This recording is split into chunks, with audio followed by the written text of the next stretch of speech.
بسم الله الرحمن الرحیم. درنو محصلانو، بیا هم نیکې هیلې احترامات سلامونه. هیله د ټول روغ جوړ یاست. د عامه مالي شعور بنسټونو د 11 لیکچر په دوام باندې وبښئ د 8 لیکچر په دوام باندې دا د یو بل لیکچر ته په خیر راغلی.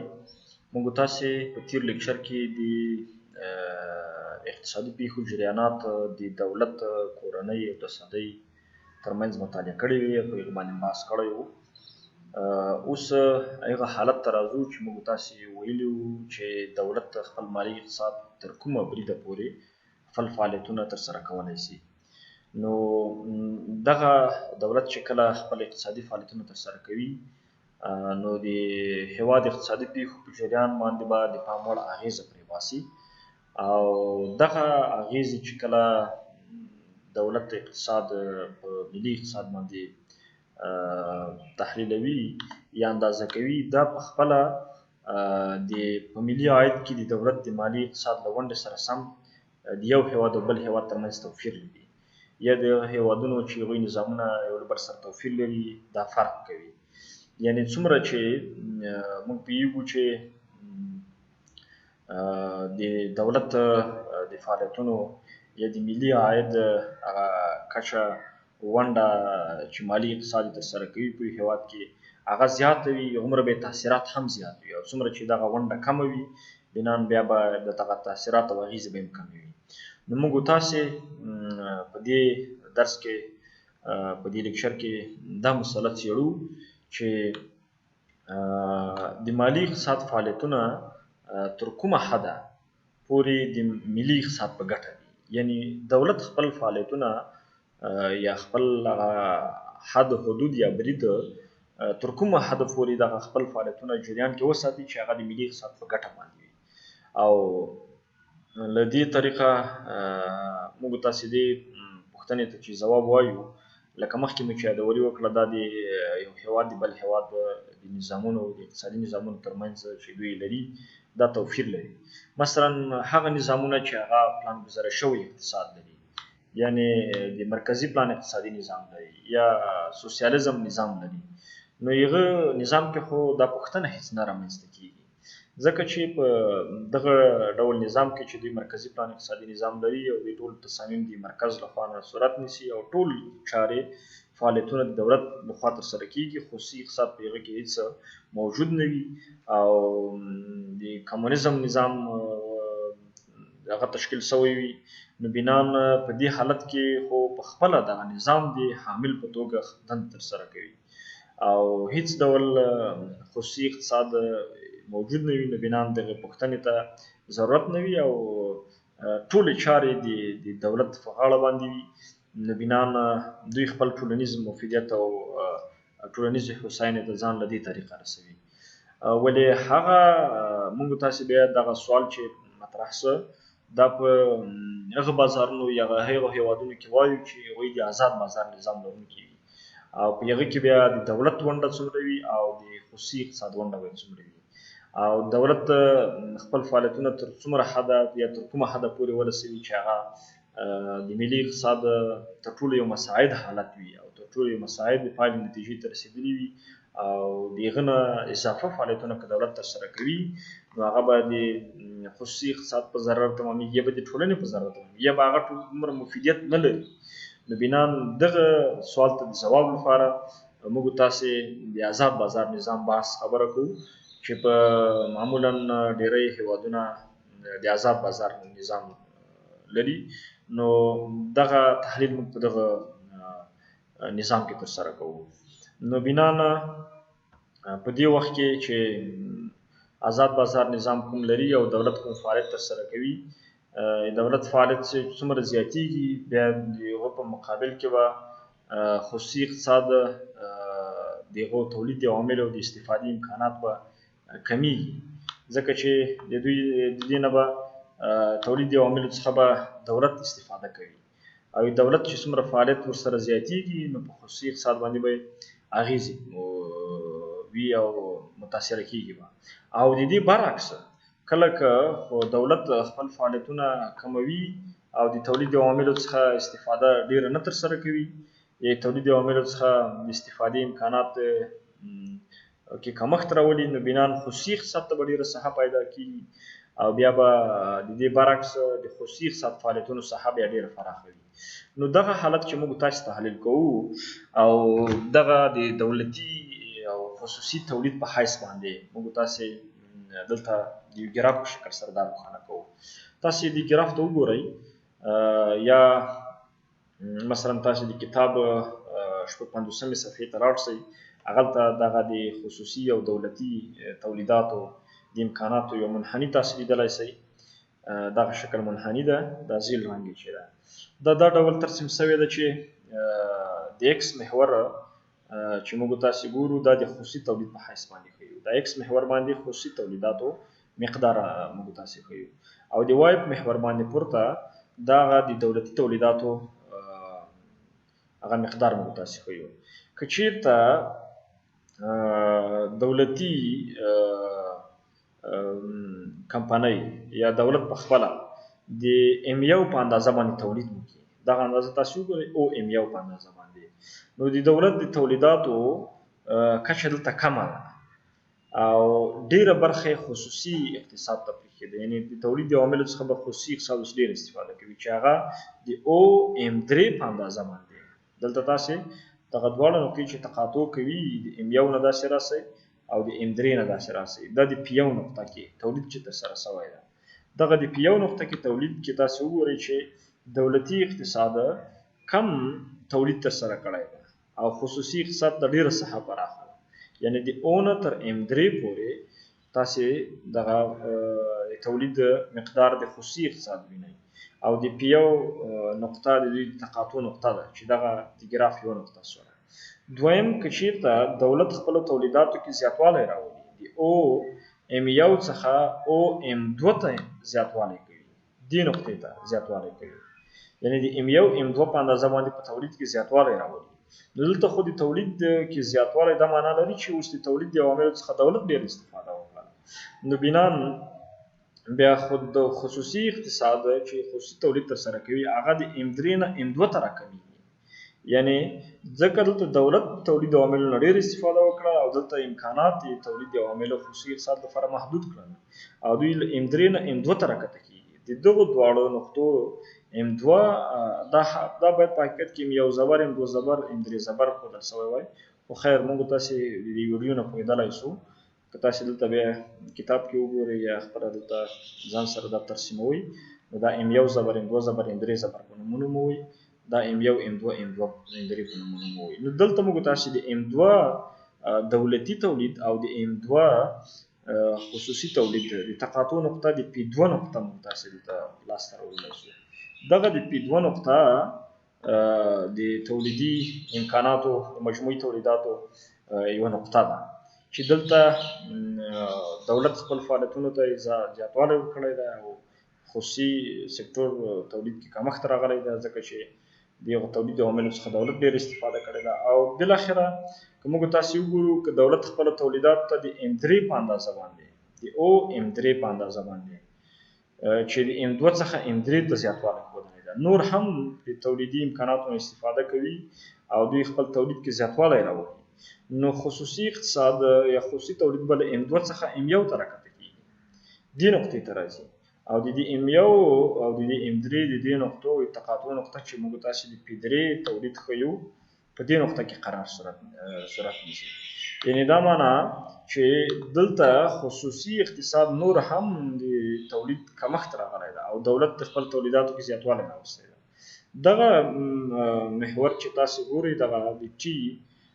په نوم باندې نومول شوی دغه منحني چې تاسې ګورئ دا د مجموعي تولیداتو منحني ده چې دا دې خواته ګوره زیاتوالی کوي، یعنې د صعود په طرف باندې زیاتوالی دا معنا لري چې څومره تولیدي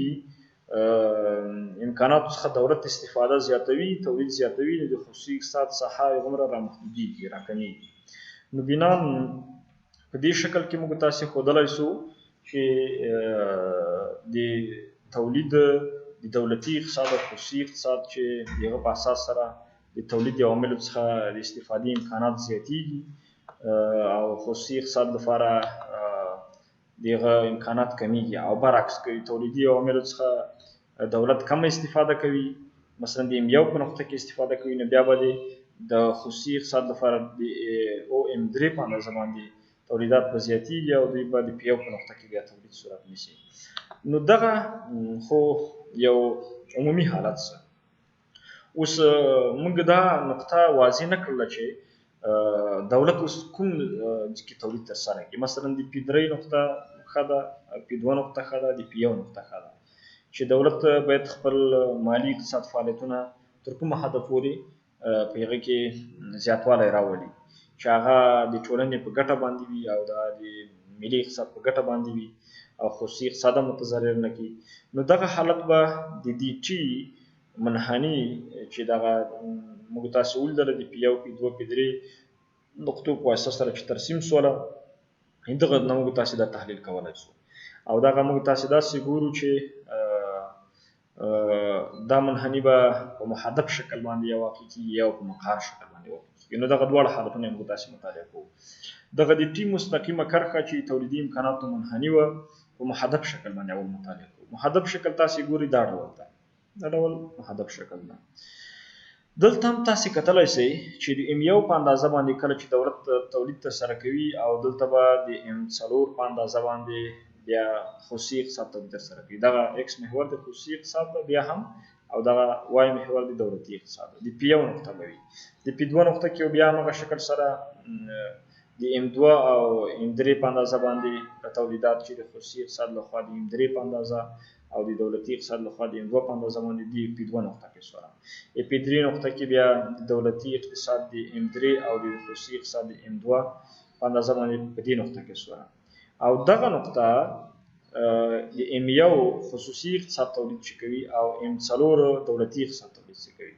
دا د OP نقطه ده. د OP نقطه دغه یو ډیر مساعد حالت موږ تاسو ښودلی شو چې په دې حالت کې تاسو وګورئ د منحني اعظمي حالت ته رسېدلې ده او دین وروسته بیا داسې نزول کوي، دا د سره کمیږي، کمښت کې راځي، ځکه چې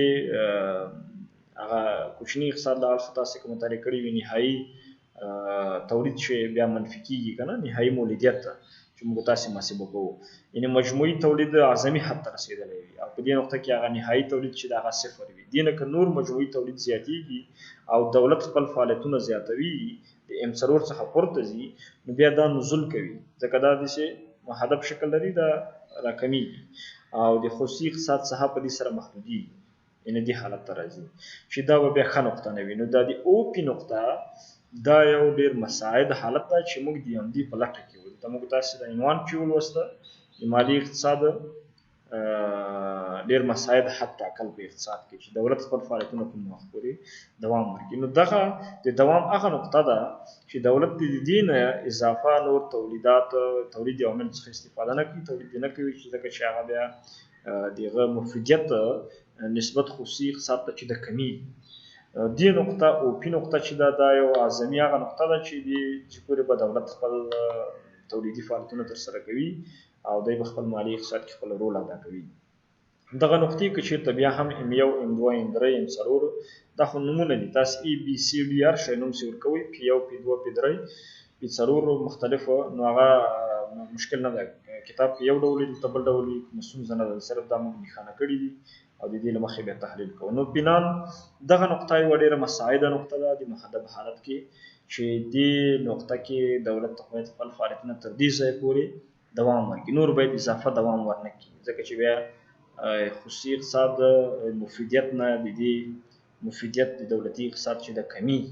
یعنې څومره چې تولید د عواملو څخه دولتي اقتصاد استفاده کوي په دې نقطه کې او له دې نقطې نه اضافه کوي، نو بیا به د هغه تولید عواملو څخه دومره مؤثریت او مؤثر او ګټور به نه تمامېږي لکه څومره چې باید خصوصي اقتصاد هغه استفاده وکړي. نو دغه یو حالت څه. دویم حالت د دې منحني چې ده هغه مقعر شکل ده. مقعر شکل د محدب شکل برعکس ده، خو دا برعکس حالت دا ډول ده چې دا موضوع یوازې ګرافیکي شکل لري، ګرافیکي اهمیت لري او د عملي پلوه د اهمیت وړ نه ده، یعنې دا امکان نه لري، د عملي پلوه دا امکان نه لري چې د دې برعکس حالت چې موږ تاسې وایو چې په دې حالت کې به خصوصي اقتصاد ګټور وي او دې خواته به دولتي اقتصاد چې دا ګټور وي. نو دا خو یو موږ تاسې د ګراف نه موږ تاسې ښودلی شو. نو بیا هم د یو خیالي تصوري حالت په شکل سره دلته چې منحني رسمیږي دا په مقعره شکل سره وي. تاسې دلته دې منحني ته وګورئ، دا وروسته تحلیلوو، دا د مقعر شکل منحني ده، دې ډول سره رسم شوی دی. دا 1 2 3 دا 4 دا منحنیان دي. نو د مقعر شکل منحني دا حالت دا یو مطلب عملی جنبه نه لري او یوازې تصوري حالت ده چې رامنځته کېږي. خو بیا هم موږ تاسې داسې یوه نقطه باید پیدا کړو چې هغه تر ټولو مساعده نقطه وي، چې د محدب مقعر منحني او بالاخره د غټي مستقیم خط چې موږ تاسې د مجموعي تولیداتو منحني په نوم نومولې وه، یو مشترکه نقطه باید پیدا شي. نو د هغه لپاره موږ تاسې لاندې شکل کې موږ تاسې مطالعه کوو چې د آر یوه نقطه باید په لاس باندې راشي. د آر یوه نقطه په دې شکل کې موږ تاسې دا روښانه شوې ده، دا د آر نقطه. دې نقطې د پیدا کولو لپاره چې موږ تاسې دا کار کوو، نو بنا د مجموعي تولیداتو د مقعر شکل منحني چې رامنځته کېږي دې ته موږ تاسې د بې رجحانه منحني هم وایو. بې رجحانه منحني یا بې تفاوته منحني چې موږ تاسې ډېر وخت کوچني اقتصاد کې یادوري کوو هغه هم وایو. دا هغه ډول منحني ده چې په هغه کې د دوو شیانو د دوو اجناسو داسې مقداري ترکیب رامنځته شوی وي یا داسې مقداري ترکیب داسې یو هندسي محل وي چې په هغه کې کټ مټ عین ټولنیز ګټورتوب موجودیت ولري. یعنی هغه نقطه چې په دې منحني کې رامنځته شوی وي، مثلا په دې نقطه کې دا نقطه یا دا نقطه وګورئ یا مثلا د آر نقطه وګورئ، نو دلته د دولتي تولید او د خصوصي تولید د عواملو څخه چې دوی تولید ترسره کوي د دواړو مفیدیت عین شی وي. د بلا رجحان منحني دا معنا لري چې د هغه نه کوم ګټورتوب رامنځته کېږي دغه ټولنیز ګټورتوب مفیدیت عین شکل وي. مثلا که د 10 کارګرانو استفاده دولت هم کوي، که د 10 کارګرانو استفاده خصوصي اقتصاد هم کوي، دواړه د دوی 100 واحده یو جنس تولیدوي په 10 کارګر باندې. نو بنا داسې یو ترکیب د تولید د عواملو ده، یا مثلا د 15 واحده کار کوي او 15 واحده پانګې نه دولت استفاده کوي، نو یا خصوصي اقتصاد استفاده کوي، نو دوی مفیدیت یا ګټورتوب یا هغه استفاده هغه عین ټولنیز مفیدیت لرونکی وي، دواړه عین شکل د هغه استفاده کوي. نو دغه ډول منحني ته موږ تاسې بلا رجحانه منحني وایو یا بې رجحانه منحني وایو. رجحان په معنا د غوروالي ده که نه. نو دغه منحني څومره چې د محور څخه لرې پرته وي، څومره چې د محور څخه لرې پرته وي، هغومره به دغه منحني چې ترسیم شوی وي د هغه ټولنیز ارتفاع به یې زیات وي. مثلا تاسې په دې شکل کې وګورئ 1 2 3 4 دغه منحني بلا رجحانه منحني دي. دغه بې تفاوته منحنیانې یو منحني څخه دویمه منحني او د دویمه منحني څخه دریمه منحني او د دریمه منحني څخه د څلورمه منحني مفیدیت زیات ده، ځکه چې څومره د صفر مرکزي دغه نقطې نه څومره لرې پرتې وي هغومره به د دې مفیدیت او ګټورتوب چې ده زیاتېږي. نو بنا دا اوس کوم حالت ته ورسېږي؟ دا داسې یو حالت نقطې ته ورسېږي چې بالاخره دغه محدبه منحني او دغه مقعره منحني دا په دې یوه نقطه کې مماس شي، او دا به د مماس هغه نقطه وي چې دلته د آر دغه نقطه دا به یا مثلا د ټي منحني دلته موږ داسې رسمولی شو، د ټي منحني چې دا ټول یو له بل سره څنګه وي په دې نقطه کې مماس وي. نو بنا دغه نقطه به د یو مساعد حالت نقطه وي د تولید لپاره چې باید تولید دا ډول ترسره شي. نو دا د خصوصي اقتصاد دولتي اقتصاد هغه مساعد حد ټاکلو د تولید د عواملو څخه باید دولتي اقتصاد څومره استفاده وکړي، خصوصي اقتصاد څومره استفاده وکړي. نو دلته موږ تاسې د مختلفو علماو نظریات دي چې موږ تاسې د هغه نه د مازولا او پنتلوني په نوم باندې ایټالوي عالمان دي، هغوی خپل نظر وړاندې کړی ده. دوی داسې نظر وړاندې کړی ده د پوهانو چې تر څو چې دولت د فعالیتونو مفیدیت کله چې دولت دغه هغه ترسره کوي فعالیتونه ترسره کوي، نو باید د دولت د فعالیتونو مفیدیت له هغه مفیدیت سره مقایسه کړی شي چې د مالیاتو د اخیستلو له لارې افراد لاس ورکړی وي. معنا دا چې دولت چې دا کومې چارې ترسره کوي، کوم فعالیتونه ترسره کوي، نو دغه مفیدیت او هغه مفیدیت چې افرادو یا کورنیو د مالیاتو له طریقه دولت ته وړاندې کړی ده. یعنی افرادو نه مثال وایو، یو فرد نه یا یوې کورنۍ نه د دوی په عاید باندې، دوی په شتمنۍ باندې 10,000 افغانۍ مثلا مالیه دولت ته ورکړل شوې ده. اوس دولت به باید د 10,000 افغانیو په اندازه باندې مفیدیت یا ګټورتوب د فرد ته وړاندې کړي. یعنی دوی معزوله او پنسیون داسې وایي چې دولت فعالیتونه باید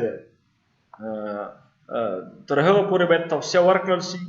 تر څو د مجموعي اقتصاد په ګټه باندې تمام شي، چې دولت فعالیتونه مفیدیت د مالیاتو په واسطه د افرادو څخه د لاسه وتلي مفیدیت څخه باید زیات وي. یعنی هغه مفیدیت چې دولت یې افرادو ته وړاندې کوي باید د هغه مفیدیت څخه زیات وي چې د مالیاتو له طریقه افرادو دولت ته ورکړی وي. نو بناً دغه ګټورتوب باید تحلیل شي، دا باید وکتل شي او د هغه له مخې باید دغه چاره دولت باید ترسره کړي. خو د دې سره څنګ کې بیا لینډال په نوم باندې عالم دی، هغه هم دا نظر لرلی ده او هغه د پیریټو مساعد حالت چې موږ تاسو په پراجیکټ منیجمنټ کې هم په دې باندې ډېرې خبرې کوو 4 صنف کې، او د پیریټو مساعد حالت داسې یو حالت د پیریټو خپله یو عالم ده او د هغه دا نظر ده چې لینډال هم دا نظر تایید کړی ده او ویلي دي چې دولت په لګښتونو باندې باید د پیریټو مساعد حالت تطبیق شي. پیریټو په خپل داسې ویلي دي چې هغه مفیدیت چې دولت یې له خلکو څخه ترلاسه کوي باید د هغه مفیدیت سره حد اقل باید مساوي خو وي چې دولت یې خلکو ته ترسره کوي. یعنی کوم لګښتونه چې دولت یې افراد ترسره کوي د هغوی دومره مفیدیت باید ولري لکه څومره چې له افرادو څخه هغه مالیه اخیستې وي، هغه مفیدیت چې دوی اخیستی وي ترې. نو بنا یا مثلا د پیریټو حالت په لنډ ډول داسې واضح کولی شو چې دا موضوع لږ واضح شي چې د تولیدي عواملو څخه د امکاناتو څخه په یو ځای کې داسې استفاده چې په بل ځای کې دغه امکاناتو څخه دومره مؤثره استفاده نه کېږي، دومره مفید نه تمامېږي. نو په هغه ځای کې باید دولت خپل لګښتونه ترسره کړي، دولت باید خپلې چارې ترسره کړي چې هغه د ټولنې لپاره د مفیدیت د لوړ مفیدیت باعث وګرځي. نو په دې اساس دلته ځینې ستونزې هم دي، ځینې مشکلات هم دي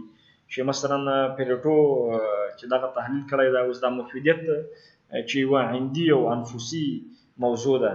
او د یو فرد مفیدیت څنګه ته اوس مقایسه کوي چې مثلا دولت پل جوړ کړ، سړک یې جوړ کړ، عامه خدمات وړاندې کړه، یا مثلا د ښوونې روزنې برخه کې یا مثلا د روغتیا په برخه کې اوس د یو فرد ته به چې یو فرد 10,000 روپۍ مالیه ادا کړې اوس به د 10,000 روپیو دغه استفاده یې دولتي امکاناتو نه کړې وي که نه وي کړې. دا تحلیل کول، دا مفیدیت اندازه کول دا یو مشکل کار ده، حتی ناممکن کار ده. دې لپاره داسې افاقي معیارونه نه دي موجود چې موږ تاسې د هغه معیار په اساس دا سنجش کړو. نو ځکه دا باندې ډېرې نیوکې هم شوي دي په دې نظر باندې. یا په خپله پیریټو چې کوم دغه خبره کړې ده نو دا د ویش د سیاست یا د پالیسي د اړخ یو طرف د هیر کړی ده، ځکه چې دا خو د یو شخص باندې به اغېزه نه کوي، یا د 2 نفرو باندې د اغېزو تحلیل دولت نه ترسره کوي، ځکه دولت خو په ټولنه باندې د اغېزې ګوري چې د ټولنې افرادو باندې د دوی ټولنیزه هوساینه څومره ورسره لوړه شوې ده، د ژوند کچه څومره ورسره لوړه شوې ده، 1 2 3 څو اشخاصو باندې د تحلیل نه ترسره کوي. نو بنا ځکه دا د مشکل په حیث باندې دغه نظر ته کتل کېږي. خو بیا هم لینډال بیا د دولت د لګښتونو ویش داسې باید ترسره شي، دوی داسې وایي چې هغه باید د پیریټو د مساعد حالت مطابق وي او د دې لپاره د 2 ډلې یا د لینډال 2 ګونی پارټي چې هم ورته وایي، 2 ډله خلک یې د دې لپاره پیشنهاد کړي چې یو ډله ته یې مثلا غریبه طبقه وویلې، بله ته یې بله پارټي یا بلې برخې ته یې هغه بډایه طبقه وویلې، چې دلته باید اساسي شرط د سیاسي ځواک مساویانه ویش وي، چې دا مساویانه ویش باید رامنځته شي. داسې نظر وکړی. به هر حال دغه د دې خپل نظر ده او د نظریاتو باندې بیا مختلف علما او مختلف نور نظرونه به یې وړاندې کړي وي او د هغه باندې به نیوکې هم کړې وي. مثلا لنډال دا موضوع پرېښې وه چې له یوې خوا د دغو دوو پارټیو چې په دې دوو برخو باندې ویشلي وو دا د دغو تشکیلات غیر متجانس بولي، او بل دا ده چې له بلې خوا نه دغه دوه پارټۍ چې دوی رامنځته کړې وې د دې ترمنځ د رقابت موضوع له پامه غورځولې وه، مثلا چې سرمایه‌داره خلک کوم شي رقابت کوي او د ټیټه طبقه خلک په کومو اجناسو شیانو کې رقابت کوي، نو دغه موضوعګانې پرېښې وي. خو بیا هم دا یو نظر ده. او مس ګریپ په نوم باندې بیا یو بل عالم ده،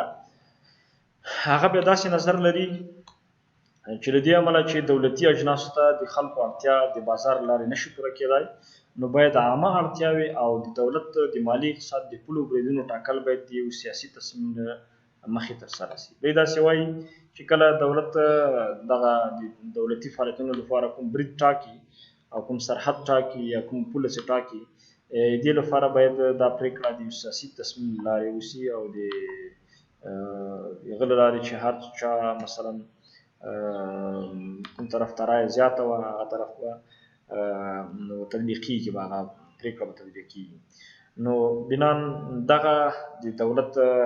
مساعد حد ټاکلو لپاره چې دولت مالي اقتصاد فعالیتونه تر کومه حده پورې ورسوي دغو علماو نظریاتو او موږ تاسې به هغه د تحلیل دغه شکل چې یو د مماس یوه نقطه ده دې نقطې پورې، دغه نقطه چې موږ تاسې د آر په نوم باندې نومولې ده دا په خپله د دې ګراف دغه اوپي نقطه ده، دغه نقطه ده چې دا یو ډېر مساعد حالت ده چې موږ تاسې ویل چې دې نه باید دولت نور اضافه تولیدي عواملو څخه استفاده ونه کړي او خصوصي اقتصاد ته باید نور په واک کې ورکړل شي، البته دا په آزاد بازار نظام کې. نو بنان دغه یو مساعد حالت ده چې دې نه باید زیات دولت مداخله وکړي. هیله ده چې یو څه مو حاصل کړي وي. کومه ستونزه او پوښتنه به موږ سره مختلفو لارو شریک کړئ. موږ دعاګانو کې یاد ساتئ. السلام علیکم ورحمة الله وبرکاته.